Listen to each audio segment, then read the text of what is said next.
This is the 2023 Lenovo ThinkPad X1 Carbon. This is the 11th generation, and Intel and Lenovo were kind enough to send one out and partner on this video. I've worked in IT for many years, and the ThinkPad has always been one of the staples at every single company I've worked for. It's just a solid product, and you can tell that by the fact that they haven't changed it a lot.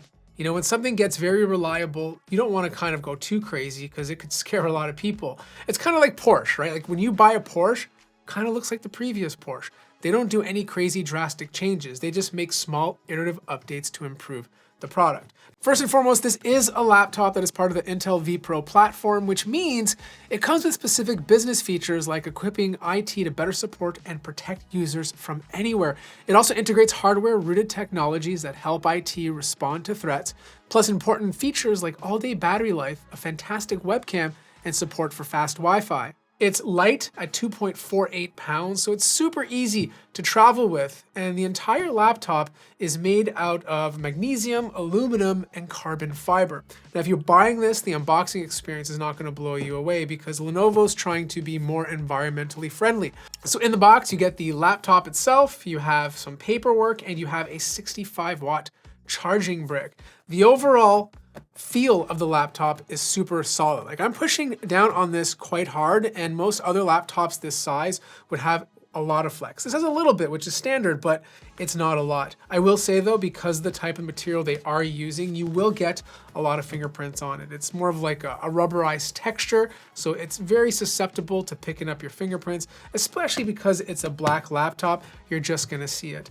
This little eye in ThinkPad lights up. This lets you know it's obviously on, and it's MIL STD-H tested. So it's great for execs or employees who are going off-site. Maybe they're in the elements.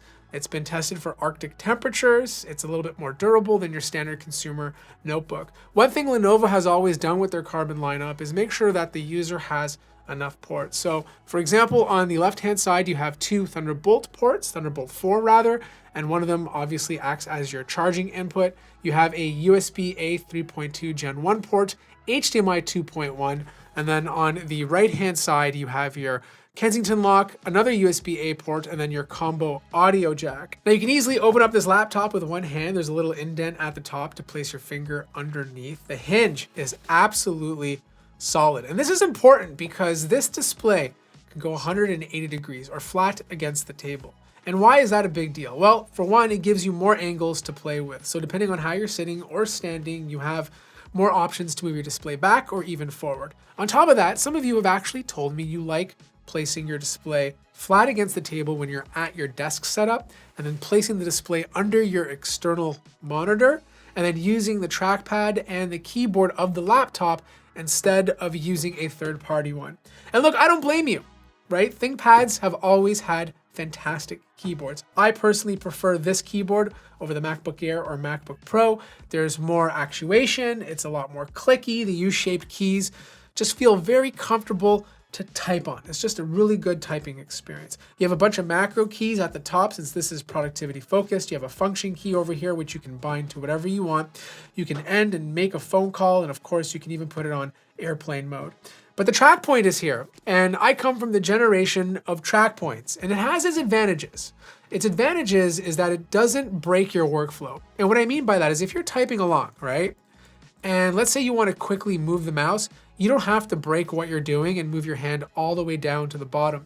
You can continue placing your hands exactly where they are, move the trackpad, still manipulate the keyboard, assuming whatever you're doing is on the other side, and then carry on faster. Now, it doesn't seem like a big deal, but over time, when you're using this computer, those little moments will add up. Now, because there is a track point, it does eat into some of the space of the trackpad, so you are losing a little bit of that to have the buttons for this. But the trackpad itself is very accurate, it's glass, and very easy to use. The power button also acts as a fingerprint scanner, and you also have facial recognition. So there's two ways to use Windows Hello. On top of all this, you have a little kill switch up here if you need to have extra privacy. Okay, so this is what the 1080p webcam looks like on the Lenovo ThinkPad X1 Carbon. You guys let me know how it looks, and most importantly, how the microphone sounds. Now the display is 14 inches. It's matte, not this matte, but like, you know, matte. which means it does a better job of reducing the reflections from light sources. It's not touch, but there are display options that give you higher resolution and touch if you want it.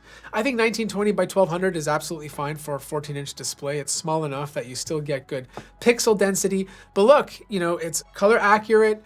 It has good color gamut and it gets bright enough. Sound quality is actually really good on this laptop. You do have 2 upward firing tweeters and then there's 2 downward firing woofers on the bottom. So you get 4 speakers in total.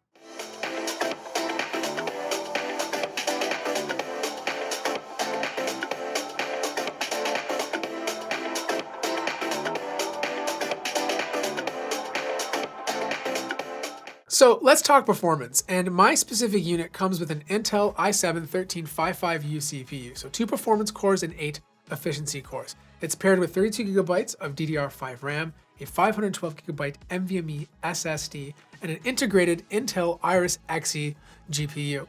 It's also rocking Windows 11 Pro. Now look, if you're talking about Cinebench R24, it performed exactly where it should be. But I want to give you guys a bit more real life examples. So for example, I did a lot of work in Photoshop and I was editing a thumbnail for our car channel and it performed just as well as my desktop computer. It actually performs very well in Photoshop. I was able to cut out the background, use generative fill, and it did it quite quickly. I had a bunch of layers going on, some blending options, and I was even able to quickly denoise the image because it was kind of noisy without any issues. Now, if you're a video creator, this is not a laptop to edit 4K video all day long. Like you probably want something with a bit more performance, maybe like a Lenovo Slim 7i with an Intel H series processor and a dedicated GPU. But I like the fact that I can jump into a DaVinci Resolve timeline, make a couple of changes, render the project out, without any issues. Like I'm not gonna sit there editing 4K timelines all day long because again, you're better with an H series processor, but for like quickly changing things, it's not a problem. Now it is great at editing 1080p footage. So like if you're doing a lot of vertical content, this laptop can absolutely handle it. Now, if you're a developer, it's also a great reason to look at this. Like there is good battery life with this laptop. So if you're not connected to an outlet all the time, you can easily compile your code. But it's not a gaming laptop. Like I wouldn't buy this specifically for gaming. It is a business productivity focused laptop at the end of the day. You could game on it if you don't mind dropping the settings down in some older titles like Overwatch, but you're not playing like Alan Wake 2, for example. And the best part about this laptop is the fan noise. It never gets super loud. Most of the time I left it on the balance profile and fan noise was always below 40 decibels. If you do want to add in a bit more performance, you can change the Windows profile from balance to best performance and the fan noise will go slightly over 40 decibels, but it's not loud enough to annoy the person beside you if you're in a meeting or even if you're taking this to class. IT admins, you're gonna love opening this up. There's only 5 Phillips heads screws. They're all captive, so they're not going anywhere and you don't need any crazy tools to pry it open. And once you're in, you can see that this is made out of a piece of aluminum, and then you have access to all your internals. Now, RAM is unfortunately soldered to the motherboard. So if you are buying this, make sure you buy a version with enough RAM to give you some longevity. You do have 2 slots for your drives. One is populated. It gets good read and write speeds. You can obviously swap this out for something bigger, but you can also add a second drive if you really want to. Wi-Fi 6E card is soldered onto the motherboard as well. You do have 2 fans, which is really nice to see, and 1 thick copper heat pipe. Battery life is really good on this laptop. It's a 57 watt-hour battery. It is replaceable, so you can easily swap it out for a new one in the future, and I was getting over 10 hours of use before needing to charge. So here's the thing. The Lenovo ThinkPad X1 Carbon may not get any drastic design changes over the last few years, but that's okay. It's been slightly improved year over year. It's Mr. Reliable, and that's one of the main reasons that companies continue to buy them for their employees. They're dependable, they're reliable, they're durable, they give you all the ports that you need, fantastic typing experience, good speakers, good display options, fantastic battery life, and most importantly, it's super light. Like if you're traveling, this thing is perfect to put in your bag. If you have any questions about this product, let me know in the comment section down below. Like the video if you liked it, subscribe if you haven't already, and I'll see you guys in the next one.